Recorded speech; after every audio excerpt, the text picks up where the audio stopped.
क्यों रखा? जी सर, मैंने इससे मुझे ज्ञान मिलेगा और यहाँ हम ज्ञान लेने ही आए हैं। बिल्कुल ठीक बात, लेकिन मैंने आपको ब्लैक देख के नहीं टोका। आप खड़े थे, बातचीत कर रहे थे।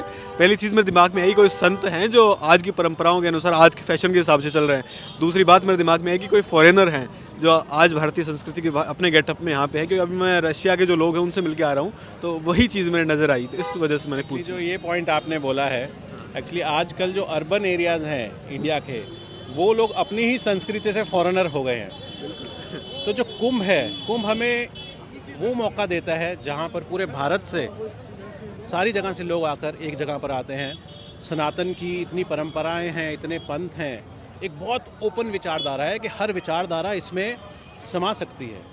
आप देखेंगे यहाँ पर अलग अलग अखाड़े हैं, सबका गेटअप अलग है, सबका रूप अलग है, सबका तिलक अलग है, पर जब गंगा में जाते हैं तो सब एक साथ। बाहर हमें यहाँ से, कुंभ से बाहर हमें जातिवाद दिखता है, हमें अलग अलग वर्ण दिखते हैं, लोग पूछते हैं, यहाँ पर कुछ भी नहीं है। तो जो भारत की असलियत है, जो एकजुटता है, वो गंगा माँ आपको सामने दिखा रही हैं। तो मैं आपके दर्शकों को ये कहना चाहूँगा कि कुंभ के बारे में बता नहीं सकता हूँ जब तक आप खुद यहाँ नहीं आएंगे, क्योंकि एक फीलिंग है, एक वाइब्रेशन है, जो अलाइनमेंट इस वक्त प्लैनेट्स की है। जितने यहाँ पर संत महात्मा आ रखे हैं और जितना यहाँ पर भजन चल रहा है और संगीत चल रहा है, बहुत ही अलग माहौल बना हुआ है। तो ये आकर ही आपको यहाँ पर पता लगेगा। तो आप कुंभ में ज़रूर पधारें। ऐसा मौका 12 साल बाद, 144 साल बाद जब भी आएगा, तब आप कहाँ होंगे, क्या कर रहे होंगे, किसी को मालूम नहीं है। अगर आप व्यवस्था कर सकते हैं तो यहाँ पर ज़रूर आएँ। सर, सबसे पहली बात तो ये कि पहले क्या हम सुनते थे कि बड़े बुजुर्ग जो हैं वही कुंभ में जाते हैं या वही तीर्थ करने जाते थे। आज यूथ जो है वो कुंभ में है, घूम रहा है, और बाय प्रोफेशन आप डॉक्टर हैं, तो सबसे पहले अपने प्रोफेशन के बारे में 2 लाइन बताएंगे, फिर एक बार इस बारे में बताएं। आज जो यूथ आ रहा है कुंभ, इस बारे में बताएं, कैसा क्या कहना चाहेंगे इस बारे में? देखिए, पेशे से मैं एक डॉक्टर हूँ। डॉक्टर से अध्यात्म में आया हूँ ऐसा नहीं है, ये सब चीज़ें पैरेलल चलती हैं। लाइफ के बहुत सारे एस्पेक्ट्स हैं, उसमें से अध्यात्म एक है, उसमें से प्रोफेशन एक है, आपकी हॉबीज़ अलग हैं, तो ये सारी चीज़ें साथ साथ चलती हैं। मेरा भी एक ऐसा टाइम था जब मैं बहुत बड़ा एथीस्ट था। मैं ऐसा नहीं कि मैं मानता नहीं था भगवान को, मैं बुरा बोलता था अपने ही धर्म को, क्योंकि हमने जो सीखा था रिलीजन के बारे में, वो सही तरह से हमने नहीं सीखा था। हम सोचते थे कि रिलीजन लड़ाने के लिए है, बंटवाने के लिए है। बट जब आप एक अच्छे तरीके से रिलीजन में उतरते हैं, धर्म के बारे में जानते हैं, तो आपको ज्ञान होता है कि ये तो सिर्फ ऊपर ऊपर की चीज़ें आप देख रहे थे। धर्म तो कूदने की बात है, कूदने की देर है। हर एक का टाइम अपने हिसाब से आएगा। कब अध्यात्म ऐसा नहीं है कि आप अध्यात्म में जाएंगे, अध्यात्म आप में है, और वो कब आएगा सिर्फ समय का खेल है।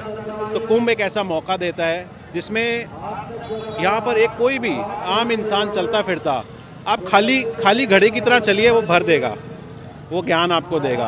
आप अगर ईगो लेके चल रहे हैं कि मैं हूँ, मैं महाराज हूँ, तो फिर आपको कुछ मिलेगा नहीं, क्योंकि आपको लेना है तो आपको खाली घड़ा आगे रखना है।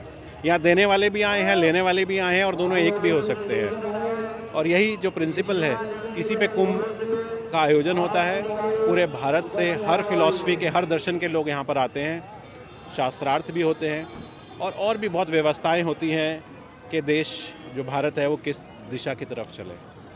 सर, अक्सर क्या होता है कि एक उम्र होती है कि शुरुआत में खेलने की उम्र होती है, फिर उम्र बढ़ती जाती है, तो लोग धर्म को, या कहें कि अध्यात्म को, ऐसा सोचते हैं कि अंत समय में हम अध्यात्म को अपनाएंगे, या अंत समय में हम भगवान का स्मरण करेंगे, भगवान को याद करेंगे। इस बारे में क्या कहना चाहेंगे? देखिए, जब हम अध्यात्म की बात करते हैं तो जो सत्य है, जिसे हम ट्रुथ बोलते हैं या यूनिवर्सल वननेस बोलते हैं, उसको किस नाम से बोलना है उसमें फ़र्क हो सकता है। उसको किस पाथ से जाना है, किस पंथ से जाना है, वो फ़र्क हो सकता है। हर एक की अंदर की बनावट भी थोड़ी अलग है। कोई मैथ्स में ज़्यादा है, कोई आर्ट्स में ज़्यादा है ना। कोई फ्लाई करना चाहता है, कोई तैरना चाहता है, तो हर एक का रास्ता अलग होगा। और आप उड़ने वाले को बोलेंगे कि तैर के जाओ, तो वो डूब जाएगा, है ना। तो हर एक को अपना रास्ता ढूंढना है। वो रास्ता कैसे आपके पास आएगा, वो आपकी जर्नी में आपको पता लग जाएगा।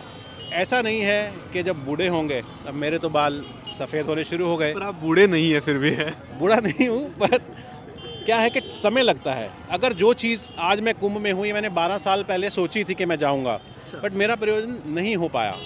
पर आज मैं यहाँ पर हूँ, तो मैं इसको कोई बाहरी शक्तियों के बारे में नहीं बोलूँगा, पर यहाँ पे अध्यात्म में शक्ति है, अध्यात्म एक शक्ति है। शक्ति से ही अध्यात्म है, शक्ति से ही अध्यात्म है।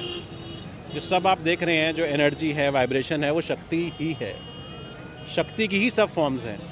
जितना भी हम विजुअल वर्ल्ड और जो सुन रहे हैं, ये वाइब्रेशन ही है। डिफरेंट फ्रिक्वेंसीज पे, डिफरेंट लाइट्स, डिफरेंट कलर्स, उनका ये रंग है भगवा, सबसे तेज, सबसे आपको जो विगर प्रोवाइड करेगा वो वाला कलर है भगवा जो रंग है ना। काला रंग का अलग प्रयोजन है कि वो एब्जॉर्ब कर रहा है, सीखने निकला है, ज्ञान लेने निकला है, तो सबका अलग मीनिंग है। अभी उधर गया हुआ था अखाड़ों की तरफ, तो वहाँ रशिया के कुछ लोग मुझे मिले, वो भक्ति कर रहे थे, हरे कृष्णा बोल रहे थे, कई मंत्र जाप कर रहे थे। जापान के लोग थे और भी न्यूजीलैंड के, जर्मन तक के लोग मुझे मिले।